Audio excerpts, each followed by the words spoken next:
আমি খুব ক্লান্তি, আমি আচ্ছা, বলতে পারবো না আপনি দাদা। শুধু এটুকু বলেন যে আপনাকে কারা ডেকে এনেছিল সাক্ষী দেওয়ার জন্য প্রথমে? আমার সাক্ষী ওই প্রিজন পুলিশ, হ্যাঁ, আপনার ভাইয়ের কথাটা বলে শুরু করেন। আমার ভাই নাম হলো বিষয় আলী। 1971 সালে আপনার পাক সেনারা আমার ভাইকে, আর রাজ্জাক আপনার মুসলিম মৌলানা, আর ওই পাক সেনারা আমার ভাইকে হত্যা করছে, রাইফেল টিমিকে বুক কষাইয়া রাখাইয়া মারছে। আমি বাথরুমে বসিয়া আমার মা আর আমি দেখছি, দেখার পরে আমার ঘর দরজা পড়াই গেছে। তখন আমার ভাই ওখানে বসে ছটফট করিয়া আর কি লাফাইতেছে। তখন আমার অপর বাড়ি একটা বাথরুমে বসে আমরা সব কিছু দেখি, এর মধ্যে বাড়িতে যে লোকজন যে চলে গেছে আমার ভাই উঠানে পড়ে, তখন দৌড়ে এসে ভাইকে কোলে লাগছে। কিছু সময় পরে আমার ভাই প্রাণ বাইরে গেছে। এই এই অবস্থায় আমি ছিলাম। আমি সেই পরপর আমি ভাইকে ওই বাড়ির সীমান্তের ভিতরে মারিয়েছি দিয়েছিল নিয়ে। তারপর আমি মুক্তিযোদ্ধা, আমি ট্রেনিং দিছি। আমার লতিফ তালুকদার হলো আমার কমান্ডার, আমি তার ট্রেনিং খেলার ছিল।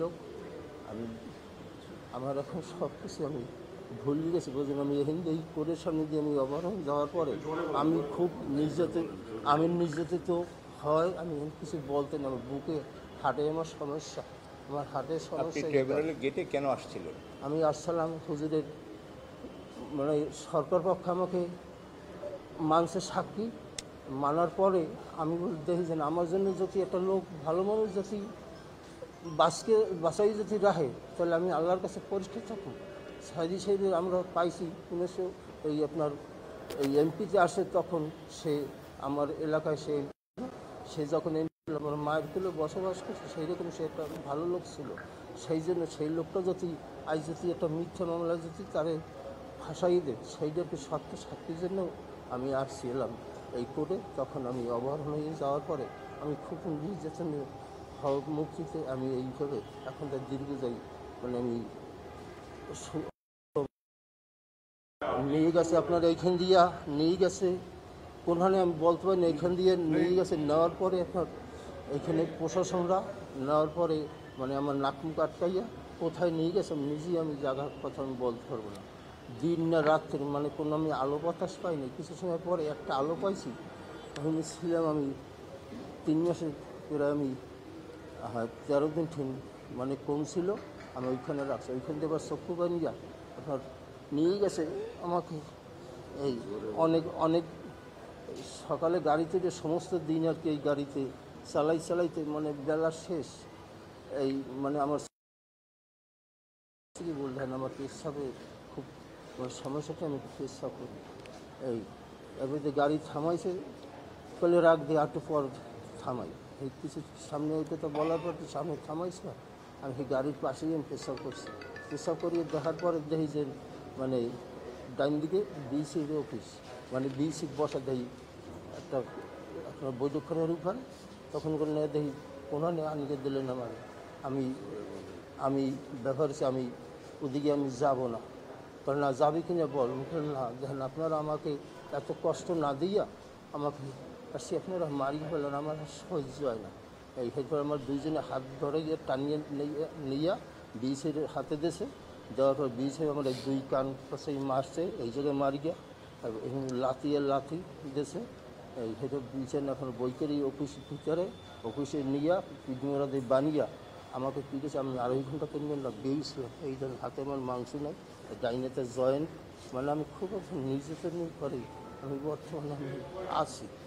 এই ওইখানটা আপনার বৈকের বোটাদের সৌরনগর থানায় এনেছে, থানা দিয়ে পরদিন আপনার বসিরহাট কোর্ট বা জেলে আনছে। আনার পর ওইখানটা আমি খুব অসুস্থ, 22 দিনের দিন আপনার নিয়ে গেলে দমদম কারাগারে। এই আমি দীর্ঘ যাই, আমি 5 বছর দমদম কারাগারে ছিলাম। এই আমি অনেক মানে আমি বাড়িতে কেউ কাছে সংবাদ দিতে পারি না। আমার দূর সম্পর্কে এক ভাগ্নে ছিল, তার কাছে আমি সংবাদ দিছি। সে আজকে আমার দেশে বলার পরে এই দেশে আজকে বলার পরে আমার ওই ছেলে বা আমার মেয়ে জামাই ছিল আমার স্ত্রী, তার কাছে বলার পরে তার আর কি হাইবাত পাগলের হয়ে গিয়েছে। তখন আমার ছেলে আজকে বলছে মাসুদ সাইদির কাছে, মাসুদ সাইদি বলছে যে এরকম বাবা অমুক জায়গায় জেলে আছে আর কী কায়দায় তারে আনা, তারা যে কায়দা হোক তারা ব্যবস্থা দিয়ে করছে। ওই দেশে বিশ্বের মানবাধিকার সংস্থা, আমি বাংলাদেশে আমি আসছি, আসার পরে আমি 6 মাস দীর্ঘ ছিলাম। আমার বরিশাল থেকে আমার খুলনা ডিস্ট্রিক্টে আমি দীর্ঘ 6 মাস সেইখানে আমি ছিলাম। এই থাকার পরে যে সুস্থ পড়েছি, এখনও আমি মানে ওই অসুস্থ অবস্থায় নিয়ে এখনও মানে আমি আসি ওই জন্য, সেইখানেও আমি অসুস্থ। এরপর আমি বাড়িতে আসছি। আজকে এখানে কেন? এখানে এখানে এখানে আসছি আমি সাইদের যে সত্য সাক্ষী নিয়ে আমি একবার এই অভিযোগে মানে আমাকে বন্দি অপহরণ করছে, সেই সাক্ষী আমি সত্য সাক্ষী দিতে আমি আসছি। আপনি কার কার বিরুদ্ধে অভিযোগ করলেন? হ্যাঁ, কাকে অভিযোগ করলেন, কার বিরুদ্ধে? আপনি যে অভিযোগটা জমা দিলেন সেখানে আসামি করলেন কাদের, আর কি চান আপনি? এখন কী লেখা আছে সবই কাগজের লেখা আছে, বুঝলেন। আমি যেমনি আমি স্মরণ শক্তিটা আমার এখন নাই বর্তমানে। আমি হ্যাঁ, হয় অভিযোগ তো দেশে প্রশাসন একজন মানে আরও আমার দেশীয় লোক আছে, রাজ্জাক আপনার আপনার হইলো এই জায়গার যে আমি অভিযোগ যে দিছি মানে তাদের তো কেউ আমি চিনি না। যখন আমি এই জায়গায় বন্দি হয়েছি আমি কেউকে চিনি না, চক্ষু বানিয়ে নিয়ে গেছে কার কথা কার। হ্যাঁ, কার বিরুদ্ধে অভিযোগ দিয়েছেন, কি লেখা আছে সেটাকে আপনি শুনেছেন, না, আমি- পড়েছেন নাকি না জানেন না? হ্যাঁ বলবে আইনজীবী, আমি বলতে পারবো আমি বলতে পারবো না। বিষয়টা 2012 সালের। হ্যাঁ স্যার একটু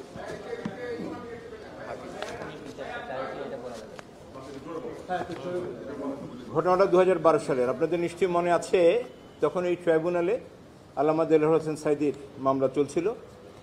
প্রসিকিউশন পক্ষ এই আজকে একটু চাপেন না ভাই। আজকের এই সুখরঞ্জন বালিকে তাদের সাক্ষী হিসাবে পিক করেছিল পিরোজপুর থেকে। তাকে দীর্ঘ সময় সেফ জোনে